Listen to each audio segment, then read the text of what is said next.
Don't worry, I'm not gonna tell you you have to be insanely disciplined or a type A go-getter. But the crazy thing is, I went from sleeping in until the afternoon in my 20s to now being known for my extreme focus. It's all because of these 6 principles I live by, which you absolutely can do as well. Starting with addressing the reason you might not be posting as consistently as you'd like. In the beginning of my business, I'd spend all day speaking with potential new clients, running ads, and supporting my actual clients, which meant that by the end of the day, I'd be too exhausted to film a video or write an email. But the issue was I was doing those things because it felt like I had to do them to grow my business, not because they were what I wanted to be doing. And the content felt like just another chore on that very long list.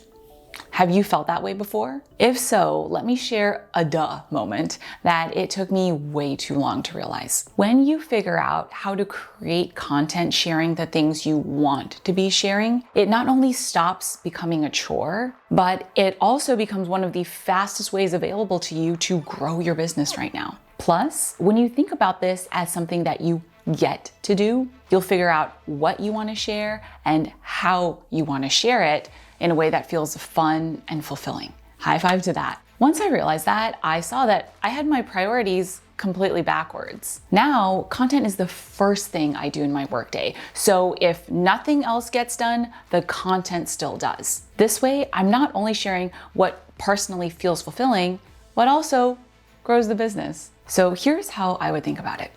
Imagine yourself in your business 5 years from now. Are you still doing the same thing? If you are you loving it more than ever? But if not, what are you doing?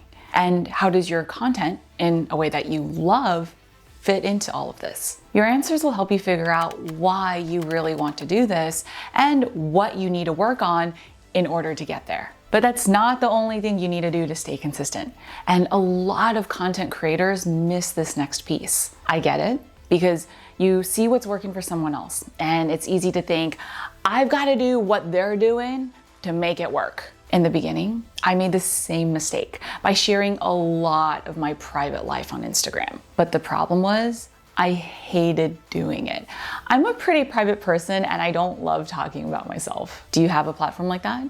Where it just feels like a slog to post? That's why I did something you're not supposed to do. I took almost 2 years off of Instagram. You might hear this and feel like you could never just stop posting on one of your platforms because everyone says that consistency is the most important thing. Don't get me wrong, consistency is important, but you also have to factor in another variable that's just as important. There is no point in having your own business if you are not enjoying it. Plus, the beautiful thing about building an online business is that there isn't just one way to do anything. For me, I love writing, and through writing, telling stories, and teaching things. That's why I chose a different way to be consistent. For the last near decade, I've sent almost daily weekday emails. But the reason I've been able to do that is not because of consistency. It's because I love it. It's the same principle for you. If you force yourself to keep posting on a platform just because you should, you will probably burn out. Instead, make it a lot easier to be consistent and not give up. Follow your fun. But even then, I'm not saying you won't have moments where you just want to quit. The next time you do, remember this motivational story about someone who would eventually go on to become one of the most famous authors in the world. Because he too once felt embarrassed, defeated, and on the verge of giving up.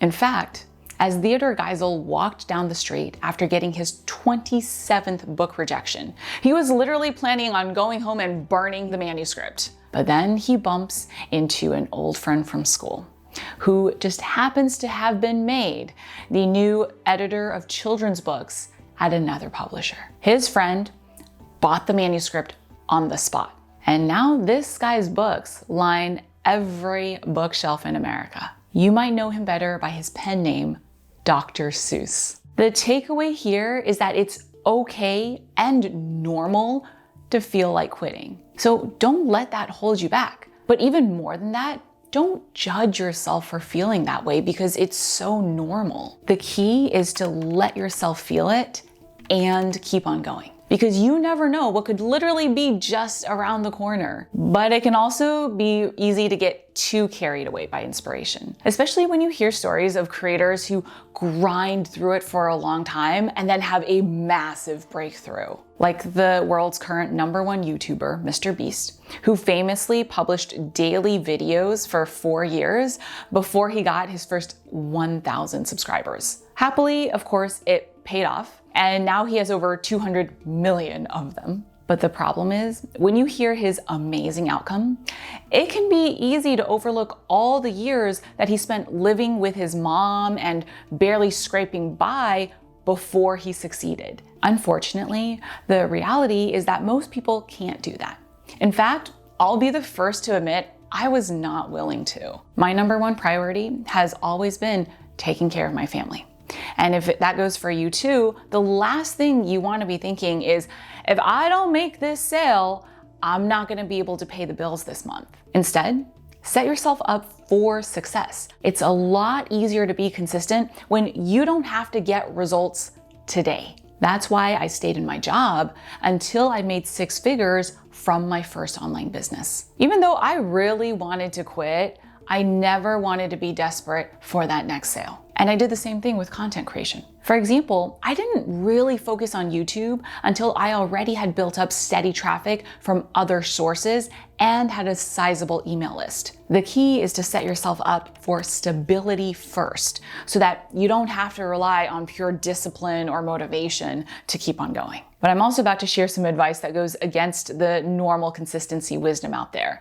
Specifically, the advice that tells you to just grind it out and hustle. That's the advice I was trying to follow when I was miserable posting on Instagram. But I was too afraid to stop. What if a potential client goes to my page and then sees that I haven't posted in a year? So I would force myself to keep on posting even though it didn't feel good. But knowing what I know now, here's what I would do differently. When these feelings come up for you, don't ignore them, because your intuition is trying to tell you something. For example, when I finally decided to listen to mine, I realized I just needed a break from Instagram. So I stopped posting for the first 12 months and my income doubled. Plus, doing that helped me take the time I needed to figure out how to use Instagram in a way that felt good to me once I was ready. I'm sharing this with you as a sign to follow your own intuition. There is a time and place for everything, but focusing on the right battle at the right time